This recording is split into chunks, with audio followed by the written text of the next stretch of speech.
Hello student, बाल मंदिर के ऑनलाइन यूट्यूब चैनल पर आपका हार्दिक स्वागत है। आज हम पढ़ेंगे हृदय की संरचना के बारे में।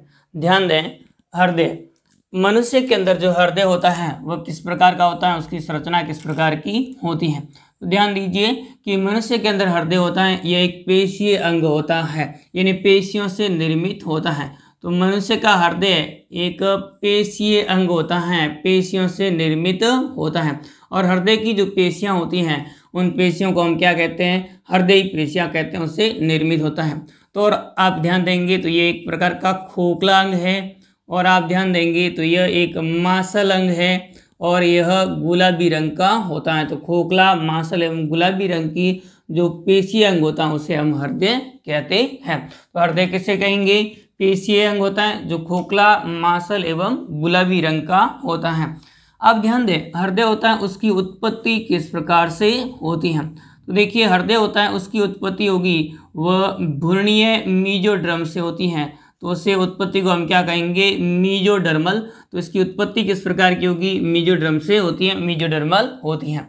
फिर उसके बाद में हमें ध्यान रखना है कि हृदय होगा वह कहाँ पर उपस्थित होता है। तो ध्यान दीजिए, हृदय होता है वह वक्ष गुहा में उपस्थित होता है, यानी जो डायाफ्राम होता है वह डायाफ्राम से ऊपर का भाग होगा उसे हम वक्ष गुहा कहेंगे, डायाफ्राम के नीचे का भाग होता है उसे हम उदर गुहा कहते हैं। तो इस जो वक्ष गुहा है उसमें उपस्थित होता है, और वक्ष गुहा होती है उसमें आगे की ओर स्टर्नम उपस्थित होती है, पार्श्व में जो पसलियाँ उपस्थित होती हैं, और आप ध्यान देंगे पीछे की ओर आप देखते हैं तो इसमें कशेरु की दंड उपस्थित होती हैं। इनमें से हृदय होगा वह दोनों फेफड़े होते हैं उन फेफड़ों के मध्य उपस्थित होता है, और दोनों फेफड़ों के मध्य उपस्थित होता है, तथा पीछे की ओर इसमें जो है वो ग्रास नाल उपस्थित होती हैं।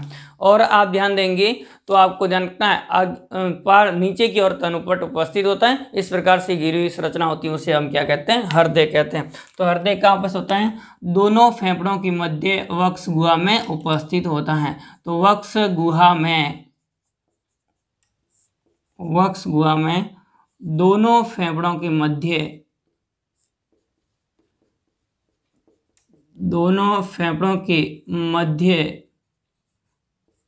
अवकाश में उपस्थित होता है, दोनों फेफड़ों के मध्य के अवकाश में उपस्थित होता है। तो यह हमें ध्यान रखना, हृदय होगा वह दोनों फेफड़ों के मध्य उपस्थित होता है।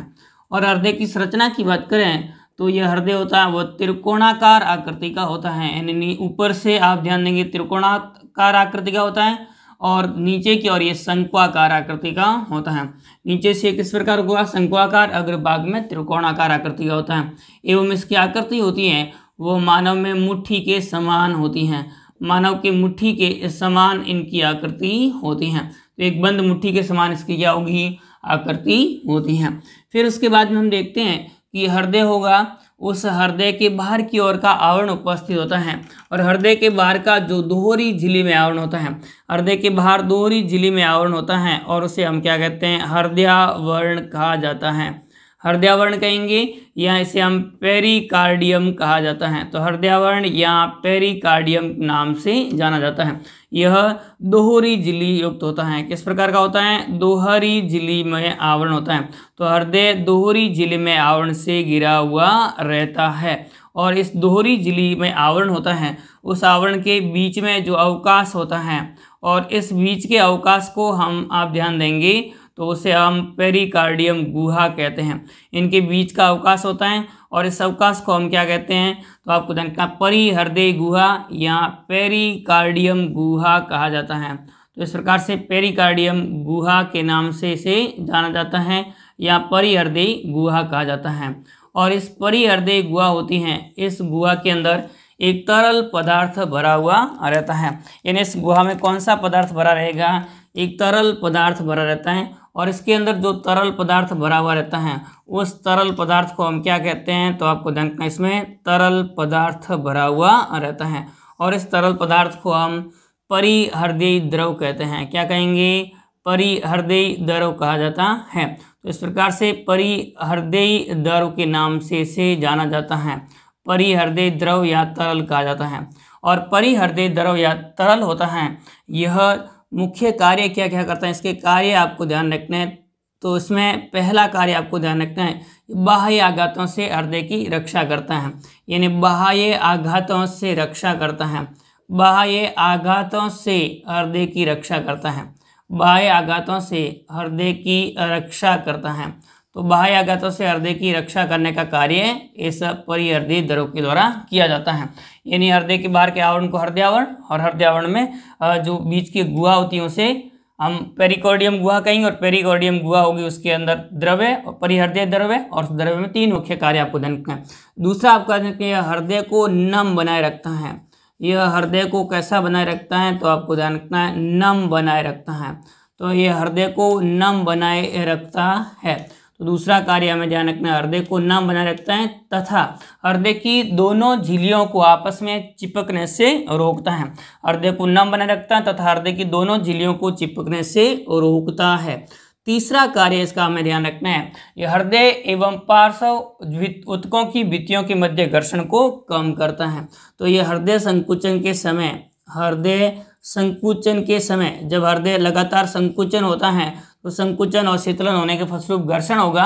हृदय संकुचन के समय हृदय एवं पार्श्व भित्तियों के मध्य हृदय एवं पार्श्व ऊतकों के मध्य घर्षण को कम करता है। पार्श्व ऊतकों की जो भित्तियां होती हैं उन पार्श्व भित्तियों के मध्य घर्षण को कम करता है। मध्य घर्षण होगा, उस घर्षण को कम करने का कार्य हृदय के द्वारा उपस्थित जो द्रव होता है उसके द्वारा किया जाता है। तो यह हमें ध्यान रखना है, 3 कार्य किसके, हृदय के अंदर उपस्थित द्रव्य पदार्थ होता है पेरिकार्डियम द्रव्य या परिहृदयी द्रव्य कहा जाता है। अब उसके बाद में ध्यान दीजिए कि हृदय के बाहर का आवरण होता है जो पेरिकार्डियम होगा, हृदय उसके आप ध्यान देंगे उसके अंदर जो हृदय की भित्ति होगी, ये हृदय की भित्ति होती है वह 3 स्तरों से निर्मित होती हैं। हृदय की भित्ति 3 स्तरों से निर्मित होती हैं। तो हृदय की भित्ति में कितने स्तर पाए जाते हैं, 3 स्तर पाए जाते हैं, 3 स्तरों से निर्मित होती है। सबसे बाहर का स्तर होता है जिसे हम क्या कहते हैं, तो आपको ध्यान रखना अधि हृदय स्तर कहा जाता है, जिसे हम अधि हृदय स्तर कहेंगे, या इसे हम क्या कहते हैं, तो आपको ध्यान रखना है इसे हम कहेंगे एपिकार्डियम कहा जाता है। क्या कहेंगे, एपिकार्डियम स्तर कहा जाता है। यह स्तर होता है, यह स्तर आपको ध्यान रखना है कि तंतु में ऊतक से निर्मित होता है, तंतु में ऊतक से निर्मित होता है। दूसरा स्तर आपको ध्यान रखना है वो मध्य हृदय स्तर उपस्थित होता है, मध्य हृदय स्तर उपस्थित होता है, और मध्य हृदय स्तर होता है यह स्तर होगा, इसे हम मायोकार्डियम कहते हैं। तो इसे हम मायोकार्डियम के नाम से जाना जाता है। और मायोकार्डियम होता है यह पेशियों से निर्मित होता है। तो यह किससे निर्मित होगा, पेशियों से निर्मित होता है। तीसरा हमें ध्यान रखना है, और तीसरा स्तर होता है जो अंदर की ओर उपस्थित होगा हृदय की भित्ति का, और तीसरा स्तर होता है जिसे अंतः हृदय स्तर कहते हैं। क्या कहेंगे, अंतः हृदय स्तर के नाम से जाना जाता है। यह अंतः हृदय स्तर होगा, यह इसे हम एंडोकार्डियम कहा जाता है। तो एंडोकार्डियम या अंतः हृदय स्तर उपस्थित होता है। तो 3 स्तर है, और अंतः हृदय स्तर ये संयोजी ऊतकों से निर्मित होता है, संयोजी एवं लचीले ऊतकों से निर्मित होता है, संयोजी एवं लचीले ऊतकों से निर्मित होता है। उस अंदर के स्तर को हम क्या कहते हैं, अंतः हृदय स्तर कहा जाता है। तो 3 हृदय के भित्ति के अंदर स्तर उपस्थित होते हैं, सबसे बाहर का एपिकार्डियम, उसके अंदर का मायोकार्डियम, और उसके अंदर एंडोकार्डियम उपस्थित होता है। तो 3 हृदय स्तर उपस्थित होते हैं। तथा मनुष्य का हृदय होता है उसमें जो पेशियां उपस्थित होती हैं वह हृदयी पेशियां उपस्थित होती हैं। यानी ये पेशियां उपस्थित होगी वो कौन सी पेशियां उपस्थित होती हैं, हृदयी पेशियां उपस्थित होती हैं। और पेशियां होगी वो कौन सी होती हैं, हृदयी पेशियां होती हैं। और हृदय की पेशियां होगी, हृदयी पेशियां होती हैं, वे भित्ति उपस्थित पेशियां होगी वह किस प्रकार की होती हैं, तो आपको ध्यान रखना ये अनैच्छिक प्रकार की होती हैं, यानी इस पर हमारी इच्छा का नियंत्रण नहीं होता है, अनैच्छिक होती हैं। एवं आपको ध्यान रखना है किस प्रकार की होती हैं, रेखित एवं शाखित प्रकार की होती हैं। तो अनैच्छिक, रेखित एवं शाखित प्रकार की हृदय पेशियां होती हैं। तो ये हमें ध्यान रखना है कि हृदय की पेशियां कैसी होगी, अनैच्छिक होती हैं, यानी हम इच्छा से हृदय को रोक नहीं सकते, उनकी जो पेशियां हैं उनमें संकुचन और शीतलन को नियंत्रित हम नहीं करते हैं, इसमें हमारा स्वायत्त तंत्रिका तंत्र होता है उसके द्वारा नियंत्रण होता है। तो यह हमें ध्यान रखना है, हृदय पेशियों से निर्मित जो कि अनैच्छिक एवं रेखित होती हैं। हृदय की भित्ति के अंदर संयोजी उत्तक एवं रुधिर केशिकाओं के जाल उपस्थित होते हैं, परंतु इसमें तंत्रिका तंतु अनुपस्थित होते हैं या बहुत कम होते हैं। इसमें केवल स्वायत्त तंत्रिका तंतु के कुछ तंतु उपस्थित होते हैं, बाकी वाले तंतु उपस्थित नहीं होते हैं। ये हृदय होता है वह स्व पेशीजन्य होता है। तो ये इस प्रकार से हमें ध्यान रखना है किसके बारे में, हृदय की जो बाह्य संरचना है वह किस प्रकार की होती है। तो हृदय की बाह्य संरचना में आपको ध्यान रखना है, मनुष्य का हृदय एक पेशीय अंग होता है जो खोखला मांसल एवं आपको ध्यान रखना है मुट्ठी के समान अंग है। हृदय की उत्पत्ति होती है वर्णीय मेजोरम से होती है, स्थिति वक्ष गुहा में दोनों फेफड़ों के मध्य। फिर हृदय आप ध्यान देंगे 3 हृदय होगा, उसके बाहर का आवरण हृदय आवरण कहलाता है, पेरिकार्डियम दोहरी झिल्ली में होता है। तो इस प्रकार से हमें ध्यान रखना है, हृदय के अंदर द्रव पदार्थ होगा उसके कार्य और उसके बाद में भित्ति किस प्रकार की होती है। अब हम हृदय की आंतरिक संरचना के बारे में देखेंगे कि हृदय की जो आंतरिक संरचना होती है वह किस प्रकार से होती है। तो हृदय की आंतरिक संरचना में आपको ध्यान रखना है कि हृदय की जो आंतरिक संरचना होगी उसमें कौन कौन से भाग होते हैं। तो नेक्स्ट अगला हेडिंग डालिए, हृदय की आंतरिक संरचना। अब देखिए हृदय की आंतरिक संरचना के बारे में। तो सेकंड स्टेप हमारा कौन सा हो जाएगा, हृदय की आंतरिक संरचना।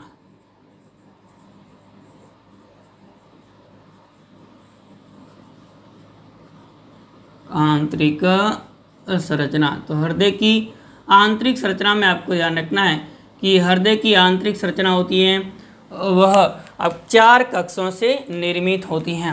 हमने पढ़ा था कि जो मछली वर्ग है यानी पिसीज है उसके अंदर हृदय में केवल 2 कक्ष होते हैं, एक आलिंद और एक निलय। और इस प्रकार के हृदय को हम क्या कहते हैं, वीनस हृदय या सीरिय हृदय कहा जाता है।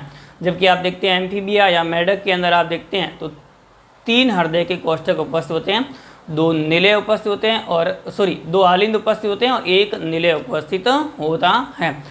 फिर उसके बाद में हमने देखा था सरीसृप के अंदर, और सरीसृप में भी हृदय में 3 कक्ष उपस्थित होते हैं, 2 निलय और 1 आलिंद। परंतु कुछ मगरमच्छ जैसे है घड़ियाल है उनके अंदर हृदय में 4 कक्ष उपस्थित होते हैं। तो सरीसृप और एम्फीबिया के अंदर अपूर्ण दोहरा परिसंचरण तंत्र पाया जाता है। फिर उसके बाद एवीज एवं मैमेलिया के अंदर हम देखते हैं हृदय के अंदर 4 कक्ष उपस्थित होते हैं, 2 निलय और 2 आलिंद होते हैं। तो इस प्रकार से हृदय होगा, उसमें आप ध्यान देंगे मानव हृदय में 4 कक्ष होते हैं। मानव हृदय में कुल कितने कक्ष होते हैं, 4 कक्ष होते हैं। तो मानव हृदय होगा वह 4 कक्षों में विभाजित होता है। हृदय में कक्षों की संख्या कितनी होती है, 4 कक्ष में बंटा हुआ रहता है।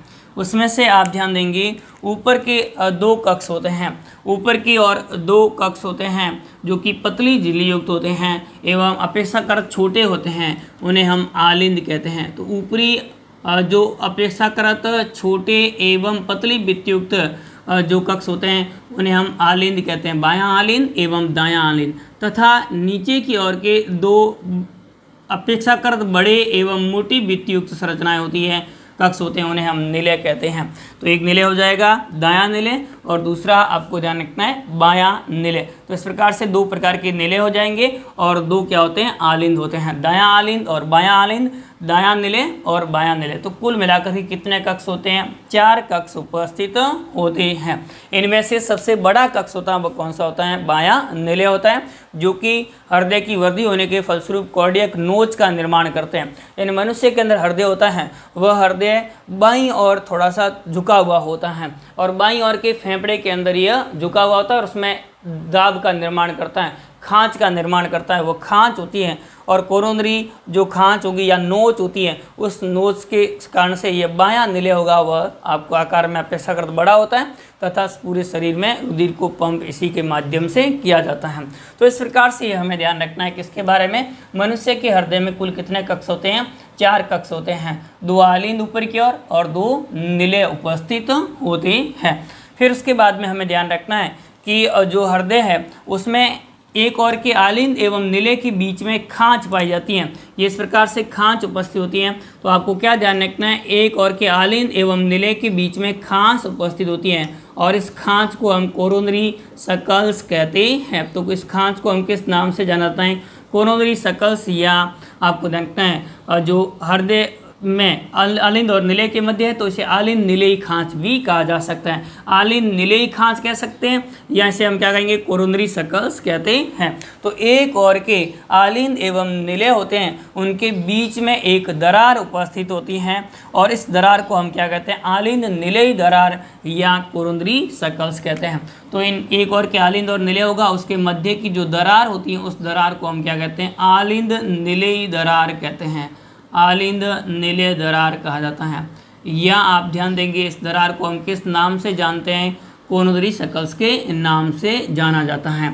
फिर उसके बाद में हमें ध्यान रखना है कि हृदय होगा, उस हृदय के द्वारा पूरे शरीर में रुधिर, इसके द्वारा आपको देखना शरीर के विभिन्न भागों से जो अशुद्ध रुधिर है, यानी शरीर के विभिन्न भागों में अशुद्ध रुधिर है, वह अशुद्ध रुधिर होगा वह पश्च मासिरा एवं ऊर्ध्व मासिरा के द्वारा हृदय के दाएं आलिंद के अंदर लाया जाता है। तो आप क्या ध्यान देंगे कि पश्च मासिरा एवं ऊर्ध्व मासिरा होती है, इन दोनों प्रकार की मासिराओं के द्वारा पूरे शरीर में जो अशुद्ध रुधिर होता है वह अशुद्ध रुधिर किस में प्रवेश करेगा, दाएं आलिंद में प्रवेश करता है। केवल हृदय की पेशियों को छोड़कर, हृदय की पेशियों के से रुधिर लाने का कार्य है वो कोरोनरी जो सिरा होगी उसके माध्यम से किया जाता है। तो कोरोनरी सिरा होगी उसके माध्यम से किया जाता है। अब ऊर्ध्व मासिरा और पश्च मासिरा से अशुद्ध CO2 युक्त रुधिर होगा वह दाएं आलिंद में प्रवेश करता है।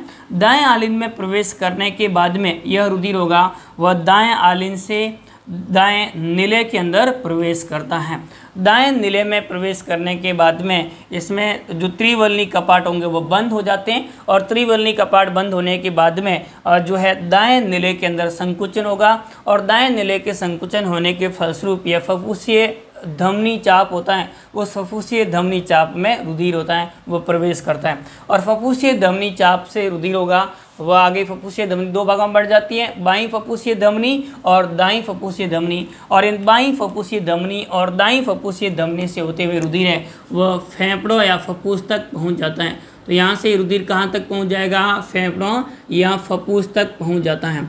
तो इस प्रकार से बाईं एवं दाईं फुफ्फुसीय धमनी की सहायता से रुधिर है वह किस में पहुँच जाएगा, तो आपको तनका फेफड़ों में पहुँच जाता है। फेफड़ों में रुधिर का ऑक्सीजनीकरण होता है, अर्थात फेफड़ों में रुधिर होगा वह ऑक्सीकृत होता है, यानी इसमें उपस्थित जो CO2 की सांद्रता अधिक होगी जिसके कारण से CO2 है वो वायु कुपिकाओं में चली जाएगी और वायु कुपिकाओं से ऑक्सीजन है वो केशिकाओं में प्रवेश कर जाती है और रुधिर केशिकाओं से होते हुए वापस रुधिर आपको ध्यान रखना है यहाँ से आएगा और वो किसके माध्यम से आएगा, तो आपको ध्यान रखना चार फुफ्फुसीय सिरा के माध्यम से आता है। दो होती हैं जिसे हम दाईं फुफ्फुसीय सिरा और बाईं फुफ्फुसीय सिरा कहते हैं। ये बाईं फुफ्फुसीय सिरा है दो, और इधर इसी प्रकार से आप ध्यान देंगे तो कौन सी फुफ्फुसीय सिरा है, दाईं फुफ्फुसीय सिरा है। इन फुफ्फुसीय सिराओं के माध्यम से रुधिर जो शुद्ध रुधिर होता है वह बाएं आलिंद के अंदर प्रवेश करता है और बाएं आलिंद में जो शुद्ध रुधिर होगा वह इनमें उपस्थित द्विवल्नी कपाट खुलने से किसमें प्रवेश कर जाएगा, बाएं निलय में,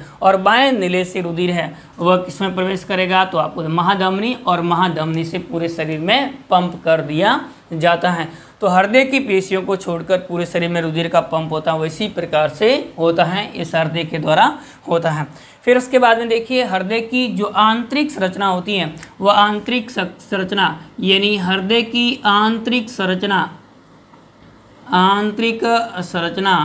पटों एवं कपाटों द्वारा, आंतरिक संरचना पटों एवं कपाटों द्वारा विभक्त रहती हैं।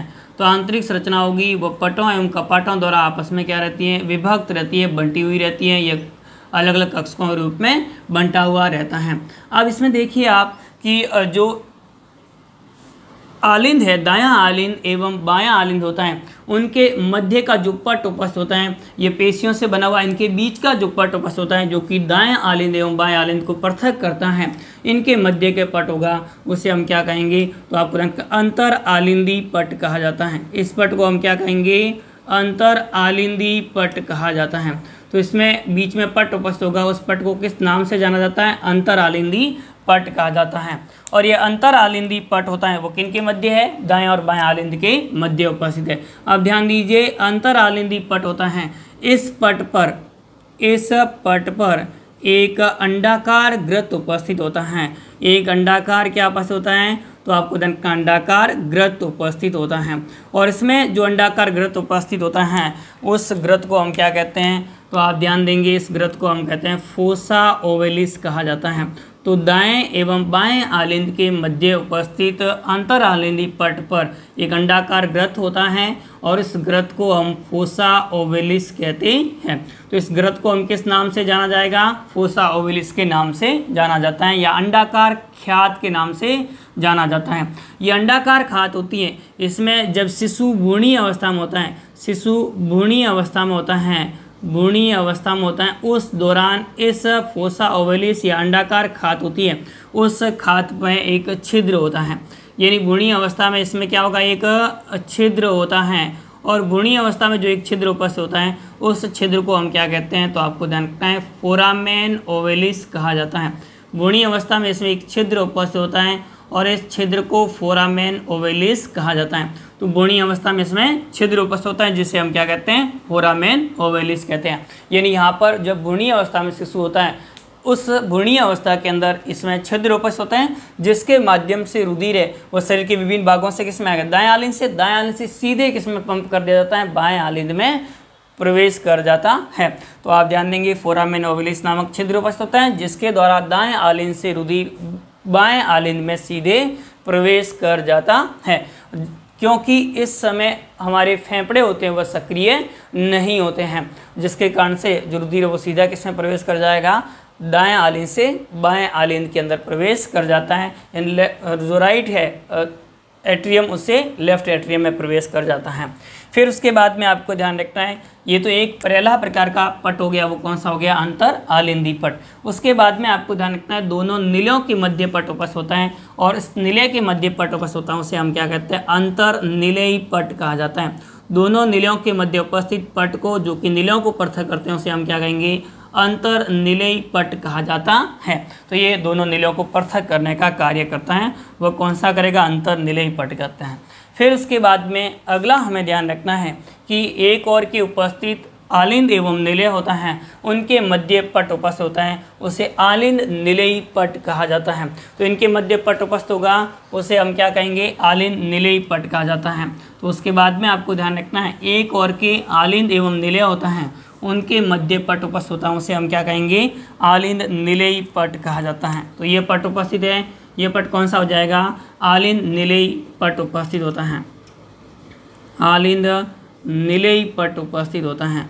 और आलिंद निलयी पट होता है, इस पट पर आप ध्यान देंगे तो आपको एक वाल उपस्थित होता है जिसे हम क्या कहते हैं? तो आपको एट्रियो वेंट्रिकुलर वाल कहा जाता है। तो एट्रियो वेंट्रिकुलर वाल कहा जाता है, इनके बीच में एक वाल उपस्थित होता है, उस वाल को हम क्या कहते हैं? एट्रियो वेंट्रिकुलर वाल कहा जाता है। और इस वाल पर जो कपाट उपस्थित होता है उस कपाट को त्रिवलनी कपाट कहा जाता है या ट्राइकस्पिड वाल कहा जाता है। तो इनके मध्य आपको ध्यान रखना है कि दाएं आलिंद एवं दाएं निलय के मध्य का जो कपाट होता है उसे हम त्रिवलनी कपाट कहते हैं। इसी प्रकार से आपको ध्यान रखना है, बाएं आलिंद एवं बाएं निलय होता है उसके मध्य का पट होता है उसे आलिंद निलयी पट कहा जाता है। आलिंद निलयी पट होता है उसमें द्विवलनी कपाट उपस्थित होता है। तो इनके मध्य कौन सा कपाट उपस्थित होगा? द्विवलनी कपाट। ये सवाल कई बार पूछा जाता है कि द्विवलनी कपाट है, उस कपाट को अन्य किस नाम से जाना जाता है? तो आपको क्या ध्यान रखना है, द्विवलनी कपाट को ही मिट्रल कपाट भी कहा जाता है। तो द्विवलनी कपाट होगा उसे हम क्या कहते हैं? मिट्रल कपाट के नाम से जाना जाता है। तो ये इस प्रकार से हमें ध्यान रखना है। तो इसमें आलिंद निलय होगा और इनके मध्य जो वाल उपस्थित होते हैं एंट्रियो वेंट्रिकुलर वाल, और दो प्रकार के हो जाएंगे। आपको ध्यान रखना है, जो दायां भाग होगा उस दाएं आलिंद एवं निलय के मध्य और बायां आलिंद और निलय के मध्य होगा। तो दाएं आलिंद और निलय के मध्य का भाग होता है उसमें कौन सा कपाट उपस्थित होगा? द्विवलनी कपाट होता है। इनके मध्य कौन सा कपाट उपस्थित होगा? द्विवलनी कपाट। जबकि आप ध्यान देंगे त्रिवलनी कपाट, और यहाँ पर बाएं आलिंद के मध्य मिट्रल कपाट या द्विवलनी कपाट उपस्थित होता है। द्विवलनी कपाट उपस्थित होता है। यह कपाट होते हैं, यह कपाट रुधिर को विपरीत दिशा में जाने से रोकने का कार्य करते हैं। यानी निवलनी कपाट होते हैं, उन वलनी कपाटों से ध्यान दीजिए, इन वलन के जो कपाट होते हैं, इन कपाटों से आपको ध्यान रखना है तंतु निकलते हैं, और इस प्रकार के तंतु निकले हुए होते हैं, और इन तंतुओं को हम क्या कहते हैं, तो आपको ध्यान रखना है इन्हें कंडरीय रज्जु कहा जाता है। तो आप ध्यान देंगे कि जो ये वलन होते हैं उससे तंतु निकलते हैं जिन्हें हम कंडरीय रज्जु कहते हैं। और ये कंडरीय रज्जु होते हैं, ये कंडरीय रज्जु नीले की भित्ति से निकलने वाली पेपिलरी पेशियों से जुड़े हुए रहते हैं। तो इस प्रकार से पेपिलरी पेशियाँ होती हैं, उन पेपिलरी पेशियों से जुड़े हुए रहते हैं। तो आप ध्यान देंगे इन द्विवलनी और त्रिवलनी वलन होते हैं, इन वलनों से कंडरीय रज्जु जुड़े हुए रहते हैं। ये कंडरीय रज्जु होंगे वह नीले की भित्ति की पेपिलरी पेशियों से जुड़ जाते हैं। नीले की भित्ति की ये पेपिलरी पेशियाँ उस पेपिलरी पेशियों से जुड़ जाता है। यहाँ भी ऐसा ही दिखाई दे रहा है, ये आपको जानकारी कंडरीय रज्जु है, और कंडरीय रज्जु होंगे वो किससे, नीले की भित्ति की पेपिलरी पेशियाँ और कंडरीय रज्जु आपस में जुड़ जाते हैं, जिसके कारण से इन कपाटों को यह नीले की भित्ति में खींचे हुए रहते हैं, जिसके कारण से वापस उलट नहीं सकते हैं। तो ये कंडरीय रज्जु एवं पेपिलरी पेशियाँ आपस में जुड़ी रहती हैं, जिसके कारण से जो कपाट है वह कपाट नीले की भित्ति में खींचे हुए रहते हैं, वापस उलट नहीं सकते हैं, जिसके कारण से रुधिर का विपरीत प्रवाह नहीं हो सकता। तो रुधिर के विपरीत प्रवाह को रोकने का कार्य करते हैं वो किसके द्वारा किया जाता है, द्विवलनी एवं त्रिवलनी कपाट के द्वारा किया जाता है। फिर उसके बाद में हमें ध्यान रखना है कि जो नीले है वो नीले आगे जाकर के और फपूसीय धमनी चाप में एवं महाधमनी में खुलते हैं। फपूसीय धमनी चाप और किस में खुलेंगे, महाधमनी चाप में खुलते हैं। जहाँ पर फपूसीय धमनी चाप और महाधमनी में खुलते हैं, यानी ये आपको फपूसीय धमनी चाप है और ये कौन सा भाग हो जाएगा, महाधमनी। इन महाधमनी में खुलते हैं, उनके प्रारंभिक स्थल पर अर्धचंद्राकार कपाट उपस्थित होते हैं, जिनकी संख्या 3-3 होती है। तो 3-3 की संख्या में अर्धचंद्राकार कपाट होते हैं। ये अर्धचंद्राकार कपाट कहाँ कहाँ उपस्थित होते हैं, एक तो आपको ध्यान रखना है फपूसीय धमनी चाप में उपस्थित होते हैं, और दूसरा आपको ध्यान रखना है किस में उपस्थित होते हैं, अर्धचंद्राकार कपाट तो महाधमनी एरोटा के अंदर उपस्थित होते हैं प्रारंभिक स्थल पर। तो उसे हम क्या कहते हैं, अर्धचंद्राकार कपाट कहते हैं। और इन कपाटों के खुलने के फलस्वरूप रुधिर है वह शरीर के विभिन्न भागों में अर्थात फेफड़ों एवं शरीर के विभिन्न भागों में क्या कर दिया जाता है, पंप कर दिया जाता है। तो इस प्रकार से हमें ध्यान रखना कौन सा कपाट, अर्धचंद्राकार कपाट, जो कि कहाँ पर उपस्थित होता है, तो आपको देखना है महाधमनी एवं फपूसीय धमनी चाप में उपस्थित होता है। तो ये कुल मिलाकर के कितने प्रकार के कपाट हो गए या कितने प्रकार के वाल्व हो गए, तो 4 प्रकार के, त्रिवलनी, उसके बाद में द्विवलनी, उसके बाद में आपको ध्यान रखना 2 अर्धचंद्राकार कपाट उपस्थित होते हैं। अब उसके बाद में ध्यान दीजिए, जहाँ पर महाधमनी यानी जहाँ पर महाशिराएं आकर के खुलती हैं, उन महाशिराओं के आकर पर खुलने पर स्थान पर पेशीय वलन पाए जाते हैं। जहाँ पर महाशिराएं आकर के खुलती हैं उस स्थान पर क्या पाए जाते हैं, पेशीय वलन पाए जाते हैं। और ये पेशीय वलन होते हैं, ये इस प्रकार से पेशीय वलन उपस्थित है, इसी प्रकार से यहाँ भी ये पेशीय वलन उपस्थित है। और इसी प्रकार से आप देखते हैं कि दाईं फपूसीय शिरा एवं बाईं फपूसीय शिराएं होती हैं, वह आकर के किस में खुलती हैं, बाएं आलिंद में खुलती हैं। वहाँ पर भी क्या उपस्थित होते हैं, पेशीय वलन उपस्थित होते हैं।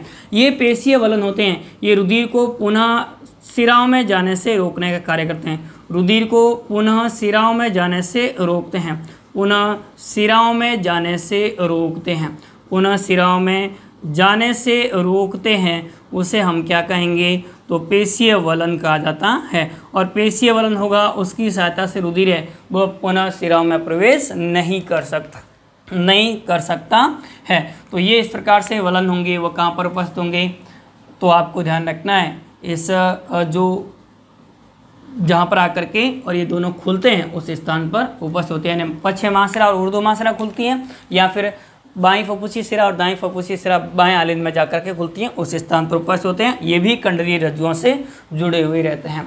तो ये इस प्रकार से हमें ध्यान रखना है हृदय की आंतरिक संरचना किस प्रकार की होती है। तो हृदय की आंतरिक संरचना में हमें सबसे पहले ध्यान रखना है कि हृदय होगा वो पेशीय अंग होता है, जो कि खोखला, मांसल एवं आपको जानकर गुलाबी रंग का अंग होता है। हृदय होता है यह वक्ष गुहा में दोनों फेफड़ों के मध्य दोनों फेफड़ों के मध्य कुछ बाईं ओर झुका हुआ उपस्थित होता है, और बाईं ओर झुका होगा उसे हम क्या कहेंगे, तो कोरोनरी नोच कहा जाता है, जिसके कारण से जो बायां आलिंद है उस बाएं आलिंद में दबाव होता है। बाएं आलिंद की ओर झुका हुआ होगा और उससे बाएं आलिंद होगा, उसके द्वारा बाएं फेफड़ा होगा उस पर दबाव महसूस होता है। में आपको ध्यान रखना है, हृदय होगा, उस हृदय के बाहर के आवरण को हम क्या कहते हैं, हृदयावरण कहा जाता है। और हृदयावरण होता है या पेरिकार्डियम होता है, वो दोहरी स्तर से बना होता है, और इनके मध्य की गुहा होती है उसे पेरिकार्डियम गुहा कहते हैं, और उसमें द्रव भरा होता है उसे पेरिकार्डियम द्रव कहते हैं। और पेरिकार्डियम द्रव होता है, ये 3 मुख्य कार्य आपको ध्यान रखना है। पहला कार्य कौन सा ध्यान रखना है, तो आप हृदय को बाह्याघातों से सुरक्षा करता है। दूसरा, हृदय को नम बनाए रखता है, तथा आपको ध्यान रखना है हृदय की दोनों झिल्लियों को आपस में चिपकने से रोकता है। तथा तीसरा कार्य हमें ध्यान रखना है, यह हृदय एवं पार्श्व के ऊतकों की भित्तियों के मध्य घर्षण को कम करता है। तो ये 3 कार्य आपको परिहृदय द्रव के ध्यान रखना है। फिर आंतरिक संरचना, हृदय की आंतरिक संरचना होती है वह 4 कक्षों में बंटी हुई होती हैं। ऊपर की ओर 2 पतली भित्ति वाले कक्ष आलिन, नीचे की ओर 2 बड़ी भित्ति वाले मोटी भित्ति वाले कक्ष निलय कहलाते हैं। फिर उसके बाद में आपको देखना है आलिंद एवं निलय होते हैं, उनके मध्य की एक दरार उपस्थित होती है, खांच उपस्थित, जो आलिंद और निलयों को पृथक करती है उसे हम क्या कहते हैं, आलिंद निलय दरार या कोरोनरी सर्कल्स कहा जाता है। फिर उसके बाद में हमें ध्यान रखना है कि जो दोनों आलिंद है उनके मध्य का पट उपस्थित होता है उसे अंतरालिंदी पट कहेंगे। दोनों निलयों के मध्य पट उपस्थित होता है उसे अंतर्निलयी पट कहते हैं। अंतरालिंदी पट होता है उसके अंदर अंडाकार ख्यात या फिर जिसे फोसा ओवलिस कहते हैं उपस्थित होता है, जिसमें बुनी अवस्था में छिद्र होता है जिसे फोरामेन ओवलिस कहते हैं, जिनके माध्यम से रुधिर दाएं आलिंद से सीधे बाएं आलिंद में प्रवेश कर जाता है।